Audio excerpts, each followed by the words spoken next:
नाजरीन ज़रा ये वीडियो देखें, कैसे नजदी तौहीद की पैदावार फुड़क रही है। मजाल है किसी नजदी का अभी तक इस पर कोई क्लिप आया हो। कहाँ है ये तारक मसूद शादी स्पेशलिस्ट, और कहाँ है ये मिर्ज़ा प्लम्बर, और कहाँ है ये फतूरुल ऐन जो उलमा अहले सुन्नत के छोटे छोटे क्लिप काट कर उस पर बकवासात कर रहा होता है, और खुद अपनी हैसियत ये है कि देख के कुरान भी नहीं पढ़ना आता। यहाँ पर तुम क्यों नहीं कुरान हदीस के हवाले मांगते? यहाँ तुम्हें क्यों बुखारी भूल जाती है, मुस्लिम क्यों भूल जाती है? यहाँ अल्लाह का कुरान तुम्हें क्यों भूल जाता है? इसलिए कि तुम खुद इसी गंद के कीड़े हो, तुम खुद इन्हीं की पैदावार हो। तुम्हारे और उनमें कोई फर्क तो नहीं है।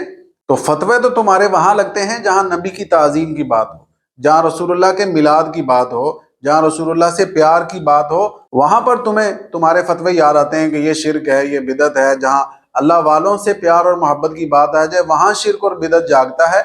उसके अलावा तो शिरक और बिदत सोया रहता है, चाहे दुनिया में जो कुछ भी होता रहे, कोई परवाह नहीं है। ये किस सरजमीन पर ये कारनामे कर रहे हैं? सरजमीन हिजाज मुकद्दस, वो पाक सरजमीन जहां से इस्लाम की रोशनी पूरे आलम में फैली, और वहां पर ये नजदी तौहीदी ये काम कर रहे हैं। इसलिए तो मेरे इमाम ने फरमाया ना, शिरक ठहरे जिसमें ताजीम नबी, उस बुरे मजहब पे लानत कीजिए, लानत कीजिए। अल्लाह ताला इनके शर से पूरी उम्मत मुस्लिमा को महफूज फरमाए।